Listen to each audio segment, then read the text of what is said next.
Board of Public Works and Safety to order. Are there any adjustments to the agenda, Chris? Nope. Seeing none, we'll move on to the consent agenda. I believe we were all here at the last meeting. Yes. So is there a motion to approve the consent agenda? Motion. Motion by Jeff. Is there a second? Second. Second by Jason. All those in favor, please say aye. Aye. Motion carries. Moving on to our resolutions, we have a request to approve resolution declaring city property as surplus.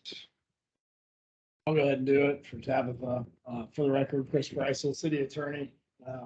This is typical surplus resolution that's before you. There's several vehicles that are anticipated to be traded in at a future bid date. So Tabitha's taking the first step in declaring those surplus. Any questions? Seeing none, is there a motion? Motion to approve. Motion by Jason. Is there a second? Second. Second by Jeff. All those in favor, please say aye. Aye. Motion carries. Next is an item, request to approve right-of-way services agreement with Butler, Fairman, and Seifert.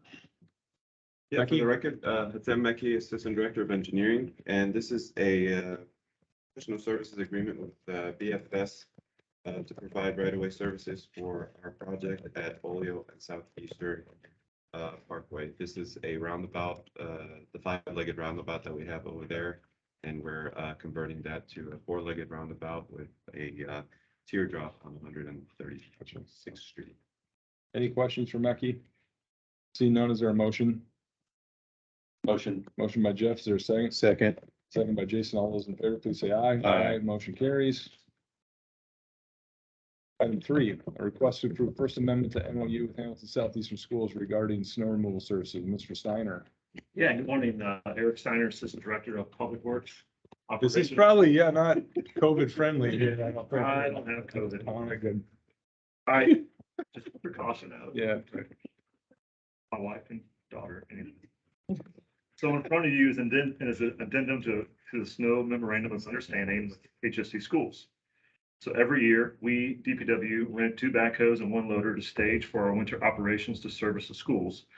Our one backhoe is staged at Fishers High School, while the other backhoe and loader are staged at HSC High School.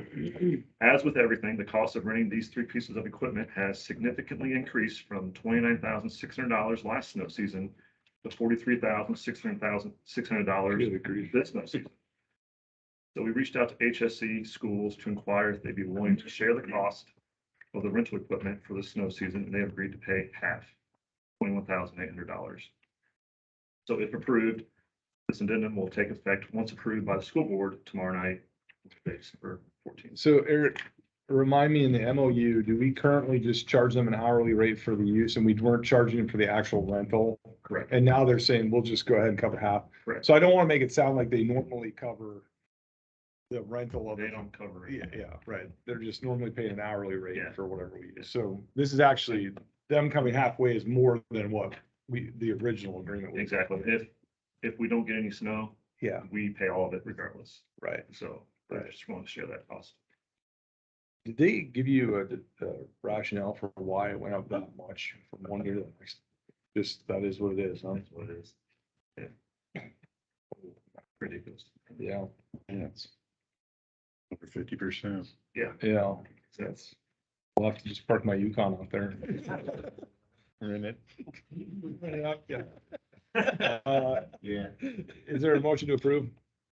I'll make a motion to approve. Is there a second? Second. Second by Jeff. All those in favor, please say aye. Aye. Motion carries. Thank the schools for stepping up on that. I appreciate it. Let's hope we get a lot of snow, offset the cost of those. If it could just snow on their parking lots. That'd be great. Next is a request to approve professional services agreement with Mary Beth Smith and Associates. Jake, you want me to just cover this? Sure. It's just simply a professional services agreement that we use each year to supplement our staffing for large events in our Parks Department. Sarah's obviously taken off to Illinois, so I'll just fill in the gap here. Any questions on that? No. Seeing none, is there a motion to approve? Motion to approve. Motion by Jason, is there a second? Second by Jeff. All those in favor, please say aye. Aye. Motion carries. Next is request approving public-private agreement for the development and construction of the Fishers Event Center and related master improvements. This is a rather large item. Chris, or Yep. I can tee it up either way. Sure, I'm ready to. Okay. So I know this board's been following the transition of our event center and the progress we've been making. So on October 19th, we issued an RFPQ to for proposals and qualifications to develop and construct the event center and make master improvements, certain master improvements to the site through a public-private partnership agreement. We sought offerors to design, construct, and transfer the city, the project on the site, all pursuant to this agreement. Hunt Construction Group submitted a proposal and statement of qualifications to the city for the project, and we negotiated with Hunt for its best and final offer, and we're now making that recommendation to the board to enter into this public-private agreement for the project with Hunt.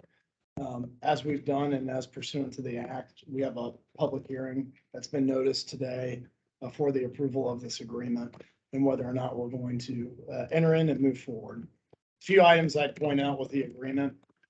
The maximum price for the project is $170 million. Similar to past arrangements and past BOT agreements that this board's approved. Hunt's going to continue with certain scoping services, completing the design of the event center and ultimately getting to a point where it'll produce 100% design development documents, 100% construction drawings, a construction budget, and a construction schedule. At this point, we're at about 85% design documents. We're on target, I believe, next week, Scott, to have 100%. That's correct. DDs. So we are moving very fast in the design development process. And then once Hunt completes the budget and the construction schedule in accordance with its obligations under their agreement, we anticipate coming back to the board in multiple phases, similar to what we've done with City Hall, Geist Waterfront Park, and other projects, where we'll enter into GMPs for various phases of the project at that time to get the project moving forward. Just for your edification, in addition to constructing the event center, the project scope also includes making certain master improvements that are going to be necessary to support the event center project. So we're talking about all the utilities and some of the site work. And then it's also going to provide some of those horizontal improvements for the remaining project site out there, which is 53 acres, to help induce development and really get that project site going. For this board's note, the city has secured short-term financing that is going to cover a portion of the project proceeds and that we anticipate closing on next week. So we'll have a first tranche of money of $90 million to proceed forward with getting this project on site. And then that'll give the city some flexibility in determining when we want to move forward with securing permanent financing in accordance with the market and other factors. So I'm happy to answer any questions you have. I know that was a lot, but at this time I'd ask you to open up the public hearing and then be happy to answer any questions after that. Go ahead and open up the public hearing. Anyone who wants to speak, please come forward and speak into the table. And seeing none, we'll go ahead and close the public hearing. Any questions for Chris or I regarding this? As Chris mentioned, we did do an RFP/Q qualifications and proposals. Hunt has an extensive background in building arenas. In fact, they just got done building one in Savannah, Georgia. That's very similar to what we're discussing. So in terms of building experience, they are probably the leader in the country on building a large event venue. So they come with a wealth of experience. I think the important thing to note today, what is unique about these BOTs, is you are not approving the specific GMP contract yet today for what we're going to do. There's going to be a lot of times we come back to this group for the actual specifics of the contract, but this allows us to start really going in earnest with Hunt and getting the scoping dialed in over the next 20 to 30 days, maybe 60 days. But any questions for Chris Ryan? And Hunt's local, right? Indy based? Yep. They were bought by a large company, but Hunt is still very much local. They're off of Tibbs, I believe, Chris. Yeah. I think they helped build Lucas Oil and Hoosier Dome and all that. Yeah. Any additional questions? No. We are hoping and anticipating an early spring groundbreaking, perhaps as early as February. So without any other questions, is there a motion to approve? Motion by Jeff, is there a second? Second by Jason. All those in favor, please say aye. Aye. Motion carries. Next is a resolution approving the amended and restated Fishers Recreation Center scoping agreement. Jake? Yep, for the record, Jake McSorley, Director of Recreational Wellness for the City of Fishers. Good morning. For you is a resolution to approve an amended and restated Fishers Recreation Center scoping agreement. This is a natural progression from the original scoping agreement, which was approved earlier this year. Essentially, we've progressed through the early stages of design, including concept plan, site plan, schematic design, and about 90% through design development documents. And this would now allow us to get through the final phases of the design process, moving into construction documents and building out a construction schedule and budget. Our plan is to present a fully developed plan and budget for Fishers Community Recreation Center to City Council within the next 3 months. And pending approval, we would like to share that plan with the community afterwards. Any questions for Jake on this? No.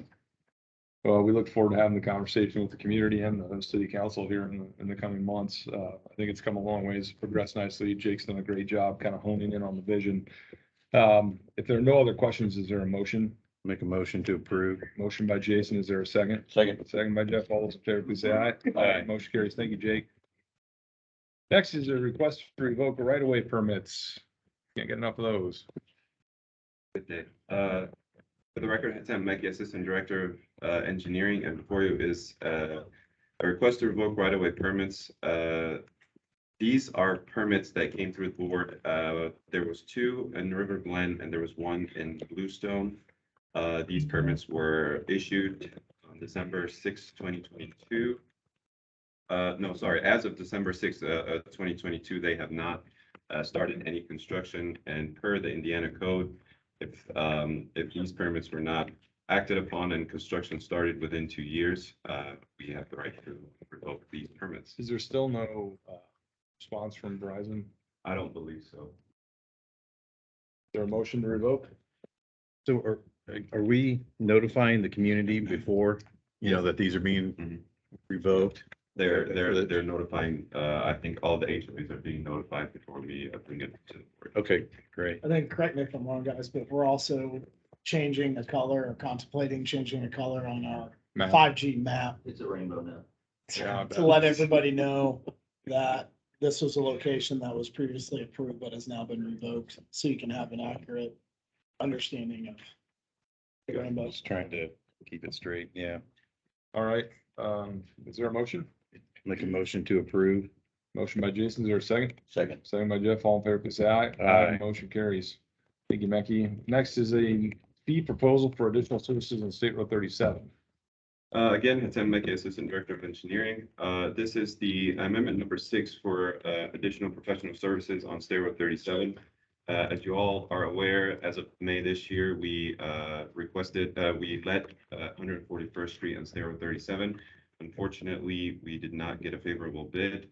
So we sat down with the consultant and we went through a lot of different iterations and value engineering efforts to reduce the costs on that interchange. And this fee proposal here takes into consideration all of these value engineering efforts and the cost to provide construction services for 141st Street and State Road 37. Go ahead, Jason. Say, do you have an estimated savings through this? We estimate a minimum of $2 million. Okay. That's a minimum, but we're shooting for approximately $7 million of reduction from the bid amount that we received in May. Worth the wait. Yeah. Hence the kind of whole strategy there to take another look. And I appreciate, Mackey, your Yeah. work on all that. I know you've been diligent trying to drive those costs down, so I very much appreciate that. Is there any other questions for Mackey? Seeing none, is there a motion? Motion to approve. Motion by Jason, is there a second? Second. Can't do both. I know. Sorry. I was getting ahead of myself. Second by Jeff. All those in favor, please say aye. Aye. Motion carries. Mr. Taylor is up for a resolution confirming the city of Fishers road inventory for the Indiana Department of Transportation. For the record, Jason Taylor, Director of Engineering. This is the year-end road inventory update that we submit through NDOT, which then goes towards our MVH and other tax calculations. In your packet, essentially, you'll see there's a table of contents, and this is new subdivisions that have come online. They've hit the 75% build out, quote unquote. It's an internal policy that we won't allow the developer to put the surface treatment of the roadway on until they have at least 75% of their homes receive their certificate of occupancy. We are adding about 4.6 miles to our inventory on average over the course of the past 6 to 8 years. We've been averaging around 8 miles. That is not a reflection of less development or more. It's just a timing of a lot of different factors, but happy to answer the questions. Any questions for Jason? Seeing none, is there a motion? Motion. Motion by Jeff, is there a second? Second. Second by Jason. All those in favor, please say aye. Aye. Motion carries. Next is a request to approve the matching grant agreement with the Indiana Department of Transportation. Jason? Jason Taylor, Director of Engineering. For you is the $1 million community crossing matching grant that we were recently awarded through the state. This is for all communities throughout the state. We meet the threshold that it would be 50-50 match. We're putting it towards our road resurfacing. And this first package is actually going out to bid on Thursday. It's out to bid. I apologize. We're opening bids on Thursday. It is going to be focused on arterials because we submitted this grant in July for resurfacing for next year. So By arterials, what's an example of that from your? main thoroughfares. So on this one, we've got Fall Creek Road, Georgia, Cynthia Ann, 131st, main roadways, less neighborhoods. Yeah. We're currently working with Public Works to put together plans and assess the roads within the neighborhoods as well. So we'll have a couple, potentially 2 more resurface packages, but this is the actual approval to get that from the board to give Scott the ability to sign off on the agreement once we received it from NDOT. What was the budget estimate for the first bid package? For this one, Yeah. can I hold on waiting? Oh, yeah, yeah, sure. Understood. All right, are there any other questions? We can say it's over 2 million, since it's $1 million, 50. There you go. Any other questions? Working with Duke on boring issues. Yeah. One thing on those resurfacing on the arterials, and this is a pet peeve of mine, you know, but the shoulder work, I think what you guys did on 101st, 104. 104th, yeah, that looks really good. And if we can continue to make that almost a standard. 104th and Cynthia. Well, 104th Street, when they resurfaced that last year, they went and built out like Right. stone shoulders. And I think we need to do that on most of our Yeah, but arterials. have you looked at the intersection at 104th and it's Pretty bad. falling apart? Yeah, which It's one? stonework at 104th and Cynthia, right? Is it? Is it where the telephone pole is right there? Yes. Which is that, it's Cynthia, right? Cynthia. Yeah, it's falling apart. We're going to be doing Cynthia as part of this, so we'll Yeah. be cleaning up. What we've done is we have added the stone shoulders and look great. reestablishing that. And I think everywhere else, but like that, and then it's south of 104th and 96th Street, it's falling apart again. Yeah. It's like massive ruts. When you make those turns, because they're tight, because there's poles like everywhere. That's the broader issues. We have a few intersections left in Fishers that are just Yes, way too. yes. Yeah, we try to take, while knowing that 104th and Georgia is a tight intersection as well as 104th and Cynthia and Florida. So Georgia, Florida, Cynthia, we have submitted for funding applications for those improvements at those intersections unsuccessfully. So what we've done is we've done a stopgap measure here of trying to widen it through our resurfaces, Yeah. which not really the best conduit to be able to complete those. We have taken it up a notch even further in our specs and our plans for this particular package to try to do additional grading work to reestablish the shoulders, reestablish flow lines for our ditches, and improve sightline and widening in some of those. Yeah. So hopefully you'll see improvements at those particular intersections because they are included in this. We really got to get away from where the ditch is here and the road is here and then the water just sits there. Like you might as well resurface every 5 years because where water sits, you're going to have a problem with the road. So we've got to spend a little more money clearing those areas out. Unless we want to completely reconstruct the road, Yeah. which is another whole other ballgame. All right, any other questions for Jason? Seeing none, is there a motion? Motion. Motion by Jeff, is there a second? Second. Second by Jason, all those in favor, please say aye. Aye. Motion carries. Thanks, Jason. Next is a resolution approving property transfers to the Fishers Town Hall Building Corp. Chris, anything on this? Yeah, so this is related back to our Fishers Event Center. And so to support the financing structure that we've done for the Fishers Event Center and the lease financing structure that we have to transfer certain properties that are within the city's name over to the Fisher's Town Hall Building Corporation, who's gonna be issuing. This is a financing variety of for it. fire stations, is that It right? is a variety of fire stations, so there's 5. Sorry, fire guys. Stations on there Getting the that, eviction notice. that are officially changing hands from the city of Fishers to the Town Hall Building Corporation. We had a Town Hall Building Corporation meeting last night. They accepted the transfer of these properties, so they're ready once you deem them dedicated. New landlord's gonna be tough. Is there a motion to approve? I'll make a motion to approve. Motion by Jason, is there a second? Second. Second by Jeff. All those in favor, please say aye. Aye. Motion carries. Sorry, gentlemen, for keeping you so long. Item 12 is request to purchase self-contained breathing apparatus. Charlie, Charlie Fidel, Fisher's Fire. This is a purchase of 95 new air packs, 300 bottles and 180 face pieces. With the 95 packs, it's a complete assembly, including regulators. And there's some additional regulators in there. Hoosier Fire is the vendor that we've been working with.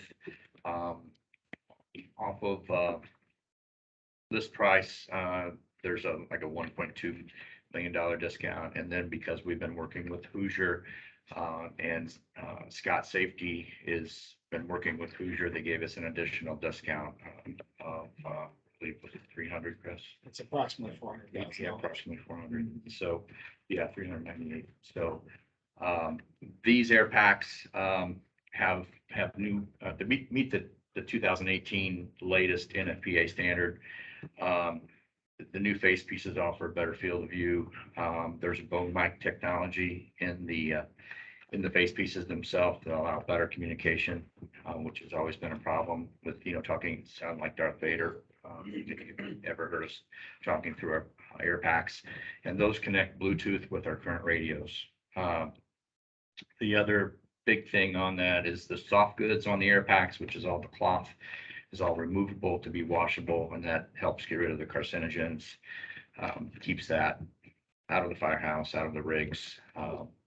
In addition, in the purchase agreement are some additional soft goods to allow us to have spares to, while we're washing, put the dry ones on. It also includes some new tracking software to allow the incident commanders to monitor firefighters' breathing rates, how much air is in their bottle, and then some GPS coordinates. And I think the other new thing is the quick connect bottles, which allow, basically, that's the new NFPA standard. They just basically bolt head, snap a bottle in instead of sitting there trying to thread it in 20-degree weather in February. So I think that's about it on the new. and did you get value for trade-in? Unfortunately, there is no value. I mean, it's like pennies on the dollar right now. So we're going to keep our old ones to use for training so that we're not tearing up our new ones while we're, as long as we're not doing IDLH, which we do, as long as we're not burning, it makes it easier for everyone to understand.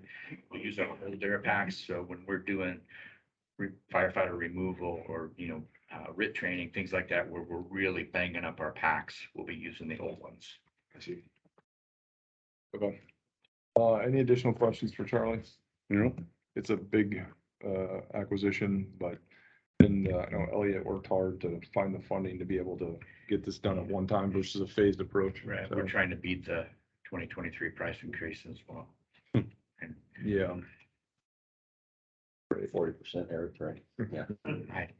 yeah, Okay, is there a motion to approve? And then what, 1 second, delivery? probably no earlier than late April, May. Is there a motion to approve? make a motion to approve. Motion by Jason, is there a second? Second. Second by Jeff. All those in favor, please say aye. Aye. Motion carries. Thanks, Charlie. Thank you. Any additional items? Figured Jason would talk about Purdue being ranked first. Burn the shirt. Seeing no other items, is there a motion to adjourn? Motion. Is there a second? Second. All those in favor, please say aye. Aye. We can adjourn. Better. March.